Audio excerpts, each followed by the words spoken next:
बुद्ध कहते हैं सतो भिक्खवे भिक्खु विहरेत्य संपजानो अयं वो अम्हाकं अनुशासनी। सतो भिक्खवे भिक्खु विहरेत्य संपजानो अयं वो अम्हाकं अनुशासनी। इतनी ही शिक्षा है तुम्हारे लिए भिक्षुओं कि स्मृतिवान और संप्रज्ञानी होकर विहार कर। स्मृतिवान और संप्रज्ञानी। भगवान ने इस छोटे से सूत्र में मनुष्य को अपने से ऊपर उठकर इस भवलोक से परम लोक तक की यात्रा का सूत्र हमें दे दिया। सतो भिक्खवे भिक्खु विहरेत्य संपजानो अयं वो अम्हाकं अनुशासनी। स्मृतिवान और संप्रज्ञानी। स्मृतिवान का अर्थ है सती। सती सती हम आनापान सती करते हैं। आनापान आती हुई जाती हुई कुदरत जन्य तरीके से चल रही सांस को देखते रहना। स्मृति जग जाती है, चित्त एकाग्र हो जाता है, चित्त को एकाग्र करती है स्मृति। और जब चित्त एकाग्र होने लगता है तब स्मृति होती है। स्मृति यह नहीं कि हम किसी पाठ को याद कर लें, किसी किताब को याद कर लें, किसी की कही हुई बात को याद कर लें, या किसी की सुनी हुई बात को याद कर लें, कुछ पढ़ा हुआ याद कर लें। वह स्मृति नहीं है।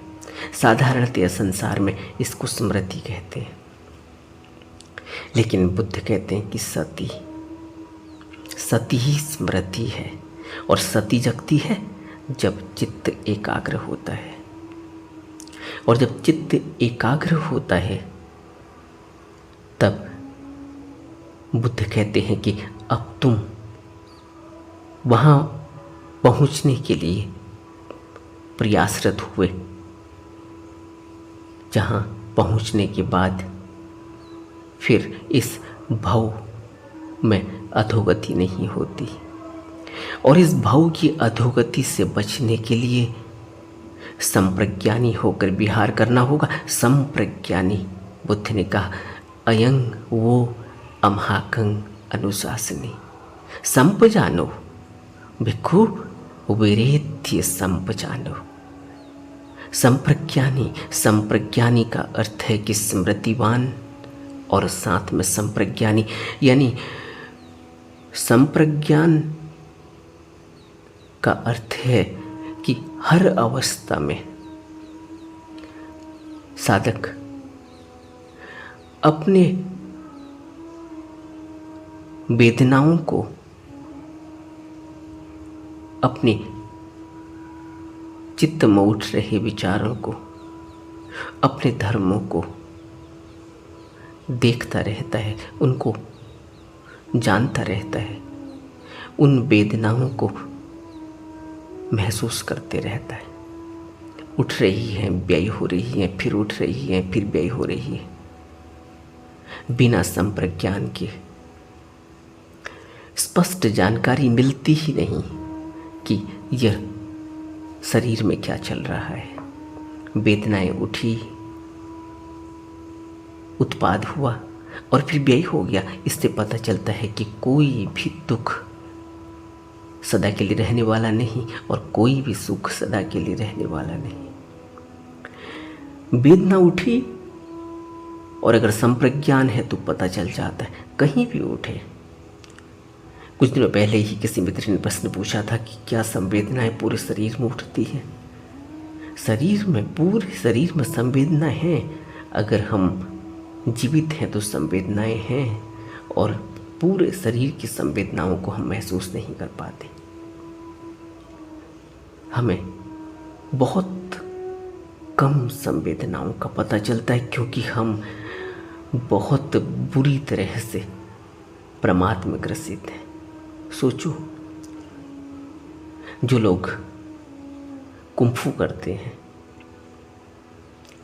वो लोग इस बात से परिचित है कि किस तरह से इस पूरे शरीर में वो वाइब्रेशन निकलती है, हाथों में किस तरह से वाइब्रेशन निकलती है। वो जैसे ही अपना व्यायाम शुरू करते हैं, पूरे शरीर में हलचल, पूरे शरीर में संवेदनाएं जग उठने लगती है और हाथों में जो भी एनर्जी पॉइंट हैं, पाँवों में जो एनर्जी पॉइंट हैं, शरीर में अलग अलग भागों में जो एनर्जी के पॉइंट हैं, वो पूरी तरह से एक्टिव होने लगते हैं। हथेली के बीचों बीच में कभी आपने देखा होगा किसी बुद्ध पुरुष की तस्वीर को या किसी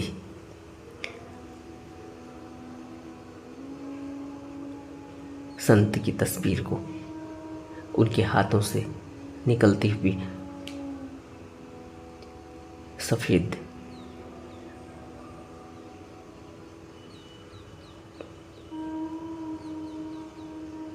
ऊर्जा को हमने चित्रों में देखा है।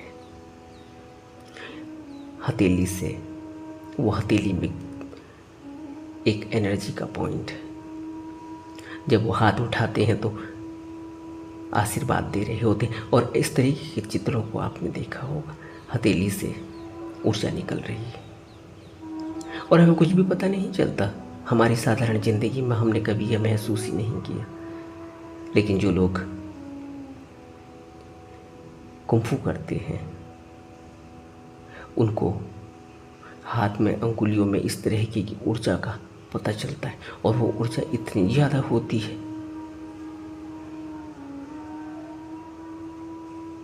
चुंबकीय ऊर्जा है। और वो चुंबकीय ऊर्जा इतनी ज़्यादा है कि बहुत ही प्रत्यक्ष रूप से महसूस होती है, लेकिन हमें महसूस नहीं होती। साधारणतया हमें संवेदनाओं का पता ही नहीं चलता, इसीलिए क्योंकि हमारा शरीर हमें लगता है कि एक्टिव है, लेकिन पूरी तरह से एक्टिव नहीं। बहुत ज़्यादा भाग जड़ बना हुआ है, उसमें चेतना है, उसमें संवेदनाएं स्पष्ट महसूस नहीं होती। और अगर संवेदनाएं महसूस होने लगे तो समझना चाहिए कि शरीर एक्टिव हो रहा है। समझना चाहिए कि स्मृति जगने लगी है। स्मृति से पता चलता है, संप्रज्ञान की आवश्यकता है। संप्रज्ञान से वेदनाओं का साफ साफ पता चलता है, स्पष्ट जानकारी मिलने लगती है। धीरे धीरे शरीर की सभी अवस्थाओं में सारे शरीर की वेदनाएं और उनका उत्पाद व्यय महसूस होने लगता है, स्मृति पर उतरने लगता है, उसकी स्वानुभूति होने लगती है। इसलिए बुद्ध कहते हैं कि सतो भिक्खवे, भिक्खु तुम वीरेत्य संपजानो अयम अयंग वो अमहाकंग अनुशासनी। मुक्ति प्राप्त करने के लिए इतनी ही शिक्षा है कि स्मृतिवान और संप्रज्ञानी बना रहे, और स्मृतिवान और संप्रज्ञानी बनने के लिए रात दिन उद्योगशील बना रहे। रत्तिंद मतंदितो, रत्तिंद मतंदितो, तंद्रा रहित उद्योगशील रात दिन।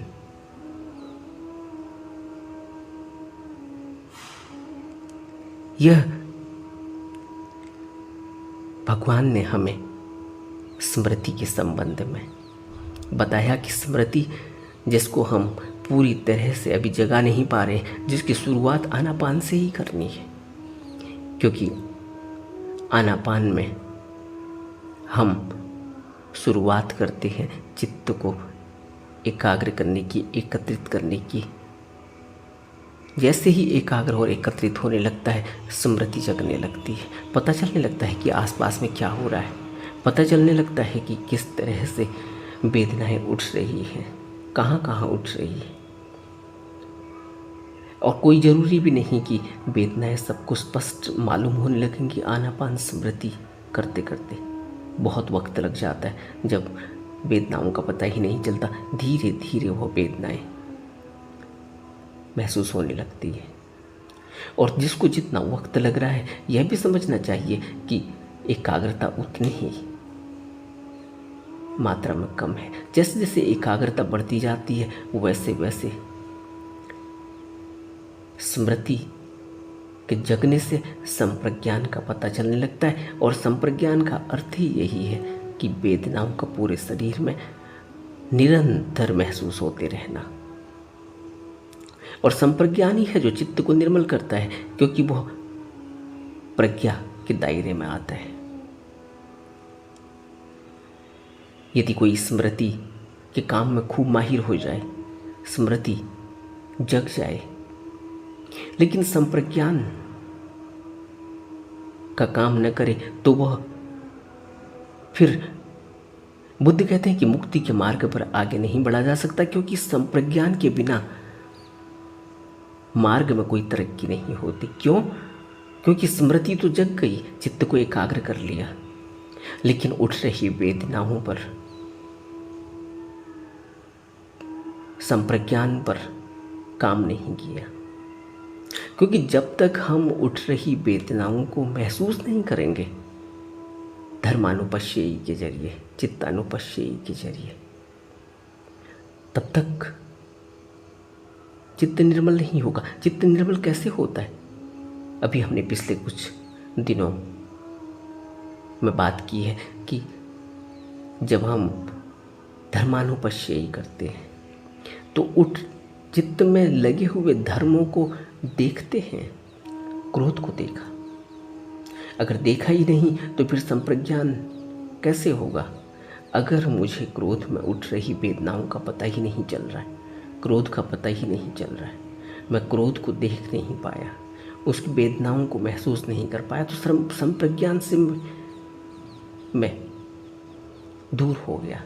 और अगर संप्रज्ञान नहीं है तो फिर कैसे आगे बढ़ा जा सकता है? क्योंकि संप्रज्ञान से पता चलता है कि क्रोध उठा है, वेदनाएं महसूस होने लगी है, और वेदनाओं के महसूस होते ही क्रोध की वह गति, क्रोध का वह वेग कम हो जाने वाला है, क्योंकि देखने से ही वह विसर्जित होता है।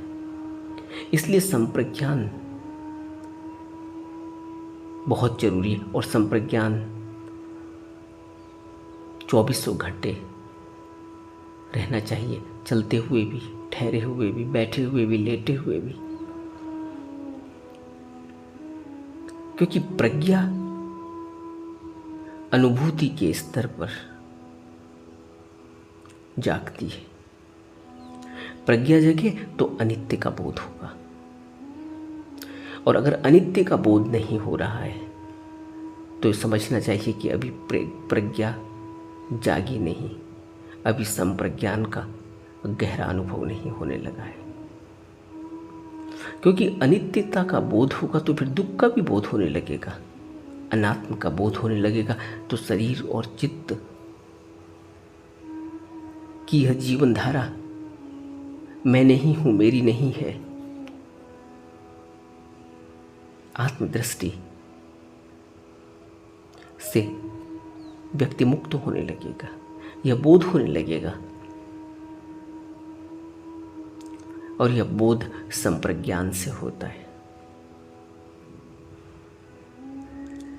संप्रज्ञान जब जगता है तो यह समझना चाहिए कि प्रज्ञा खुलने लगी है, क्योंकि प्रज्ञा के बाद ही आसक्ति टूटती है, प्रज्ञा के बाद ही अनित्यता, दुख और अनात्म का गहरा असर होने लगता है, गहरी अनुभूति होने लगती है। फिर कोई दार्शनिक मान्यताएं नहीं रहती, फिर हकीकत सामने आती है। और स्मृति के साथ साथ संप्रज्ञान जुड़ा रहता है, यानी सभी वेदनाएं शरीर, चित्त और धर्म के धर्म का पता चलता रहता है। संप्रज्ञान का लगातार बने रहना ही निर्वाण के रास्ते पर बहुत आवश्यक है। इसलिए बुद्ध कहते हैं कि सतो भिक्खवे भिक्खु विहरेत्य संपजानो अयंग वो अमहाकंग अनुशासनी। यही शिक्षा है कि मुक्ति प्राप्त करने के लिए स्मृतिवान और संप्रज्ञानी, संप्रज्ञान अगर बना रहे तो वह प्रज्ञा के क्षेत्र में आ जाता है, प्रज्ञा खिलने का पता चलता है। और जिस व्यक्ति की भी प्रज्ञा जगी वह व्यक्ति